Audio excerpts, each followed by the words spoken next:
Bonjour et bienvenue chez Polestar à Zurich pour la présentation de la Polestar 4. Après la Polestar 2 qu'on connaît déjà très bien depuis quelques années, après la Polestar 3 que je vous ai déjà présentée en statique qui arrive bientôt, normalement en juillet, août, les premières livraisons, voici la Polestar 4. Un mélange de SUV, coupé, berline surélevée, on ne sait pas trop comment la positionner, qui arrive normalement en septembre-octobre. Dans cette vidéo, je vais vous faire une présentation statique de ce véhicule, vous donner ses tops, les points positifs, les flops qu'on peut trouver aussi sur cette voiture, l'intérieur, l'habitabilité, la connectivité, le design extérieur, les caractéristiques techniques aussi, c'est très important. Bref, la totale comme d'habitude. Les amis, avant de commencer cette vidéo, n'oubliez pas de vous abonner, c'est super important pour le développement de la chaîne, pour avoir toujours plus de nouveaux véhicules, d'exclusivité, etc. à vous présenter. Comme ça, mes vidéos seront mises un petit peu plus en avant sur votre page YouTube. Vous pouvez aussi cliquer la petite cloche des notifications pour être informé à la sortie des nouvelles vidéos. 2 vidéos par semaine, des essais, des présentations, des road trips, bref la totale, toujours à bord de voitures électriques, mis à part quelques petites exceptions qui viendront aussi bientôt cet été. Bon, alors je disais que cette Polestar 4, on ne sait pas vraiment comment la positionner, un mélange de SUV coupé, mais quand même assez bas, hein, on le voit. Bon, je suis assez grand, mais quand même la voiture, elle est un petit peu plus basse que d'autres SUV. Au niveau de la hauteur, c'est entre une Tesla Model 3 et un Model Y, pour vous donner un ordre de comparaison. Au niveau de la longueur, c'est entre une Model 3 et une Model S. On est à 4,84 m en longueur. Avec ce véhicule, Polestar vient concurrencer directement les véhicules premium. On le verra à l'intérieur, c'est assez impressionnant. Mais avant d'entrer à l'intérieur, un petit mot sur ses caractéristiques techniques. Pour ce faire, j'ai pris ma petite fiche pour être sûr de ne pas faire d'erreur quand je vous lis les données techniques. On aura 2 versions disponibles au catalogue, une version propulsion et une version 4 roues motrices, de respectivement 272 et 544 chevaux. C'est assez impressionnant. Les 0 à 100 se font en 7,1 secondes ou 3,8 secondes. Donc là, à choisir, moi je prendrais quand même la version 4 roues motrices qui est beaucoup plus puissante, qui coûtera seulement entre guillemets 8000 francs suisses de plus. Or, c'est pas rien, certes, mais on a quand même 2 fois plus de puissance, ce qui est plutôt pas mal. Au niveau des autonomies WLTP, on sera à 610 km pour la version propulsion, 580 km pour la version 4 roues motrices. Cette autonomie est possible grâce à une très grande batterie, 100 kWh de capacité. C'est énorme, c'est plus grand que la concurrence. Mais au niveau de l'autonomie officielle WLTP, on n'est pas forcément beaucoup mieux que la concurrence. Pourquoi? Parce que la voiture, a priori, elle n'est pas très efficiente. Et oui, en comparaison, une Volkswagen ID.7 qui a 77 kWh de capacité de batterie arrive à la même autonomie. Alors certes, la voiture est un petit peu plus basse que cette Polestar 4, mais quand même, au niveau de l'efficience, on aurait aimé une voiture un petit peu plus efficiente chez Polestar. Tout comme la Polestar 2 que j'avais testée, effectivement, elle consomme un petit peu plus que la concurrence. Mais on le verra, elle a bien d'autres qualités, cette Polestar 4. On le verra notamment à l'intérieur, c'est assez impressionnant. Mais avant de passer à l'intérieur de cette Polestar 4, un petit mot sur son design extérieur également. Là, je dois dire, c'est quand même un grand top. Je prends l'iPhone de mon trépied pour vous emmener avec moi faire un tour de cette magnifique Polestar 4. Ici, dans la version Long Range Dual Motor avec le pack Performance, c'est-à-dire avec des jantes spécifiques en 20 pouces, des étriers de frein Brembo très jolis. Au niveau du profil, en option, on peut choisir une teinte carrosserie ici, donc sur la partie basse. Sinon, de série, ça sera peint en noir, enfin justement pas peint, du coup ça sera juste en noir. On a le droit à des poignées de porte affleurantes. Ici, on pourra ouvrir sa Polestar 4 avec son téléphone, ça c'est super bien. Ça ne sera pas encore disponible à son lancement, mais ça arrivera bientôt. De profil, vous le voyez comment il se présente, c'est donc un SUV bien coupé quand même. Assez intéressant du point de vue du design, effectivement, vu que c'est très original. Il n'y a pas vraiment de voiture similaire, semblable actuellement sur le marché. À l'avant, on reprend les codes qui ont très bien marché sur la Polestar 3 par exemple. Vous le voyez avec des optiques en 2 parties. Une face avant très clean, je trouve très épurée, mais quand même assez agressive. On a le droit ici à une caméra pour les aides au stationnement et on a droit à un logo Polestar qui est illuminé. Alors seulement à l'ouverture de la voiture, mais il va s'illuminer un petit peu, c'est assez sympa. À noter qu'on aura un coffre à l'avant, un frunk d'une capacité de 15 litres, parfait pour ranger son câble de recharge. Effectivement, il sera assez petit, mais ça suffira quand même pour ranger son câble. Voilà comment se présente l'autre profil, du coup avec des caméras également ici sur l'aile pour les aides au stationnement mais aussi la conduite semi-autonome, des caméras aussi ici, bref, c'est une voiture bardée de caméras. Et puis à l'arrière, cette Polestar 4 a une particularité pratiquement unique sur le marché, regardez. On n'a pas de fenêtre à l'arrière. Et vous allez me dire, mais comment on va voir à l'arrière? Justement, on a des caméras ici qu'on va tester juste après au niveau du rétroviseur intérieur. Mais voilà, ça lui donne un look assez particulier, assez original quand même. Vous le voyez ici en grand angle. Moi, en tout cas, je trouve que ça fonctionne super bien. C'est vrai qu'en photo, vidéo, j'avais un peu du mal. Ici, en vrai, je trouve ça vraiment très, très original. Bon, voilà, je suis conscient que ça ne peut pas plaire à tout le monde, mais franchement, moi, ça me plaît bien. Je dois dire que c'est assez intéressant d'un point de vue du design. Franchement, bravo Polestar, c'est une belle prise de risque dans tous les cas. Peut-être parlons de la charge tractable, 1500 kg en charge freinée pour la version propulsion, 2000 kg pour la version 4 roues motrices. Et puis, on va directement passer au coffre avec l'ouverture ici sur le petit bouton à l'arrière, justement. Le coffre d'une capacité de 526 litres, ce qui n'est pas énorme par rapport à la concurrence. La concurrence, notamment en VVA 17 ou Tesla Model S, ou bien même d'autres SUV, propose des coffres un tout petit peu plus grands, mais on a quand même un très grand double fond ici pour ranger par exemple son câble de recharge ou d'autres choses. Le plancher ici, on peut le redescendre un petit peu plus bas s'il veut bien pour avoir un petit peu plus d'espace, mais voilà, au niveau du coffre, ce n'est pas son point fort très clairement. Au niveau de la hauteur, on sera un petit peu limité quand même suivant ce qu'on a envie de transporter. Puis on peut évidemment rabattre la banquette juste ici, hop, pour former un plancher qui devient presque plat, alors un peu incliné quand même, mais on peut justement remonter cette partie ici, voilà, et donc le plancher sera pratiquement plat. À noter qu'on n'a pas de trappe à ski, c'est une banquette 2 tiers, 1 tiers, mais on aura énormément d'espace à l'intérieur de cette Polestar 4 quand même. Et on a même un logo Polestar ici au niveau du coffre et au niveau des matériaux, je dois dire que c'est très bien. On a de la feutrine à peu près partout. Et ici, c'est assez rare dans cette gamme de prix, vous le voyez, on a de l'aluminium très joli, très bien fini. Franchement, au niveau des matériaux, c'est très bien. Avant de passer à l'intérieur, un petit mot sur la recharge. Alors au niveau de la recharge, pas de grande surprise pour cette Polestar 4, si ce n'est cette trappe automatique, ici électrique plutôt, très sympa. Elle va se fermer automatiquement à la fin de la recharge. En courant alternatif, 11 kW de série, 22 kW en option, ça c'est très bien. En courant continu, 200 kW de puissance, le 10 à 80% se fait en 30 minutes. Compte tenu de la taille de batterie de 100 kWh, c'est plutôt pas mal. C'est, je dirais, dans la moyenne, 30 minutes. C'est ni beaucoup mieux que la concurrence, ni beaucoup moins bien non plus. Voilà, c'est correct. On aurait peut-être aimé une recharge un tout petit peu plus rapide quand même pour se différencier par rapport à la concurrence, mais ça reste tout à fait correct avec le petit bouton ici pour fermer la trappe de recharge électrique. Plutôt sympa.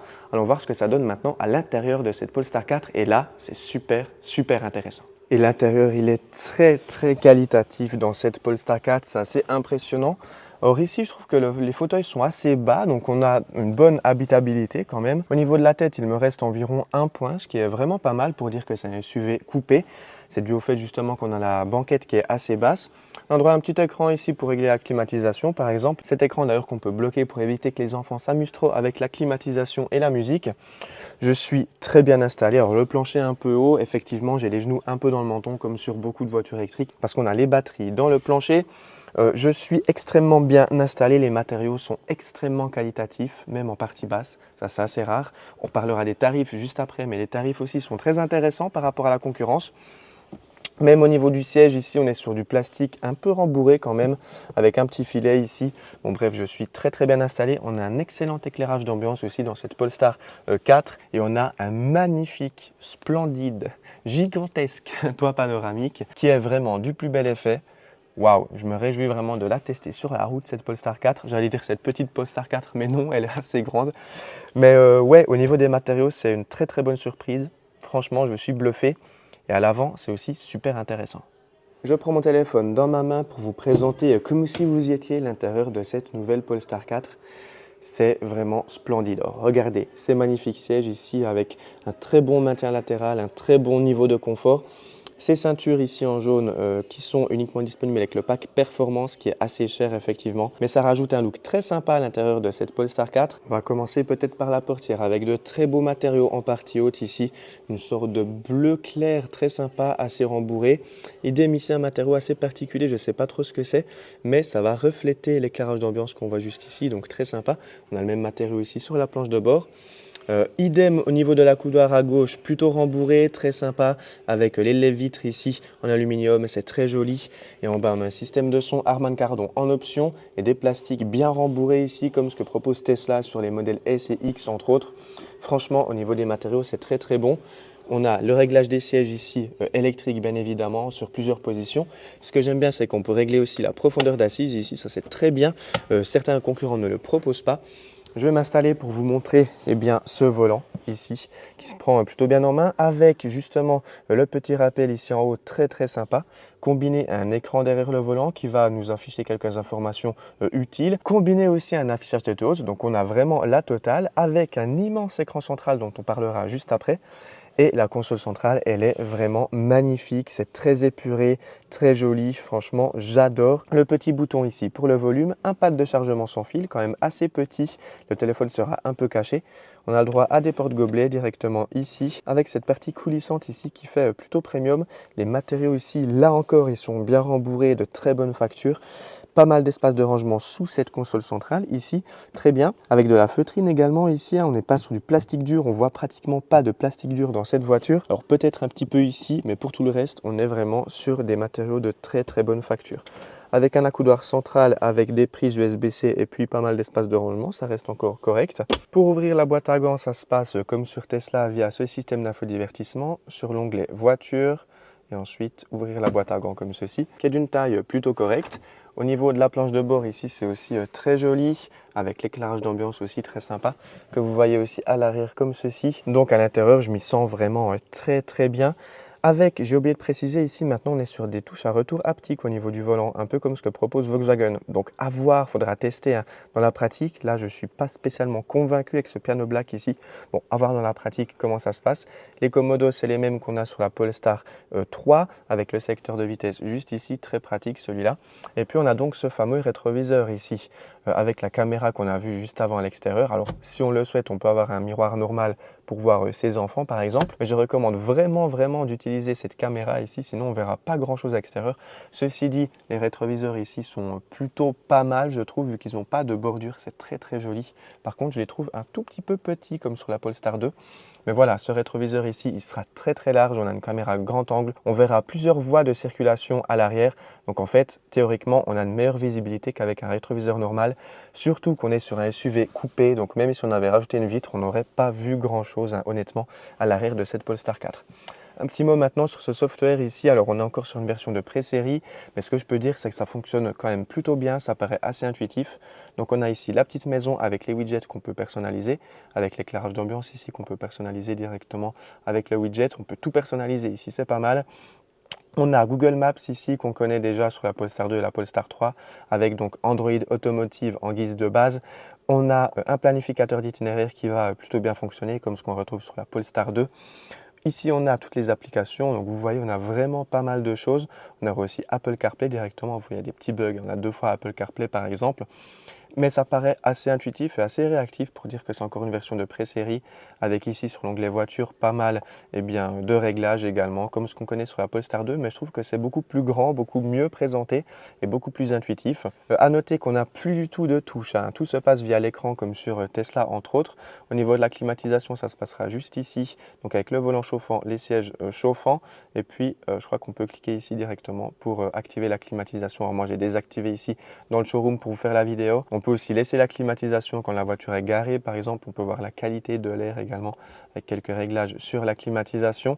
Tout se passe via cet écran, hein. Idem pour régler les flux d'air, vous le voyez, si je vais l'activer ici, on peut régler les flux d'air directement comme ça, vous le voyez, hop hop, idem ici, tac tac. Bon bref, je vais la désactiver, ça va faire un peu trop de bruit. Donc voilà, au niveau de cet écran, ça paraît vraiment très satisfaisant. Je me réjouis vraiment de conduire cette Polestar 4 pour voir comment elle se débrouille. Je crois qu'on a fait le tour de l'intérieur, j'espère n'avoir rien oublié. On va passer maintenant à l'extérieur de la voiture pour les tarifs et la conclusion. Au niveau des tarifs, le prix de départ en Suisse s'affiche à 63 900 francs suisses, incluant les 1000 francs de frais de livraison. La version Long Range Dual Motor s'affiche à partir de 71 900 francs suisses. À ça, on pourra rajouter quelques options. Donc la version ici, telle qu'elle est équipée, elle s'affiche à 86 000 francs suisses. Oui, c'est cher pour un véhicule.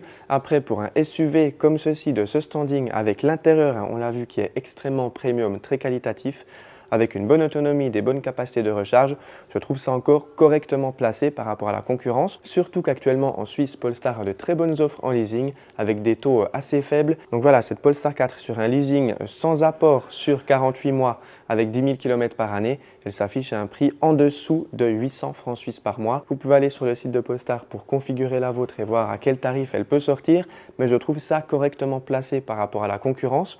À noter que je n'ai pas encore d'informations officielles sur l'entrée de Polestar sur le marché en France, mais ça devrait arriver d'après ce que j'ai pu lire sur les réseaux sociaux et dans les médias. Donc parmi les points positifs de cette Polestar 4, on notera son look très atypique, très original, très épuré, j'adore. La qualité à l'intérieur qui est exemplaire, la connectivité qui sera très bonne. Donc on le voit, elle a quand même beaucoup d'avantages, beaucoup de top. Parmi les flops, on pourra noter déjà sur la fiche technique son efficience qui sera en dessous de la concurrence, à tester là encore dans la pratique. Et sinon, effectivement, comme d'habitude, le tarif pique un peu, mais encore par rapport à la concurrence, ça reste, je dirais, honnête. Donc voilà, on a fait gentiment le tour de cette Polestar 4 avec sa particularité ici à l'arrière. Je me réjouis vraiment de tester ce rétroviseur caméra dans la pratique. N'oubliez pas de vous abonner à la chaîne si jamais ce n'est pas encore fait, parce que cette Polestar 4, elle arrivera très bientôt en essai sur ma chaîne YouTube. Un essai normal, un road trip aussi, un très long trajet à bord de cette voiture. Ce sera possible encore cette année. J'espère vraiment que cette vidéo vous a plu. N'hésitez pas à lâcher le petit pouce en l'air. Et moi, je vous dis à très bientôt dans de prochaines vidéos, toujours à bord de voitures électriques comme d'habitude. Mais cet été, il y aura peut-être une ou deux voitures thermiques aussi, on verra. Ce sera des voitures très très fun, j'en dis pas plus. À très bientôt, merci beaucoup. Bye bye.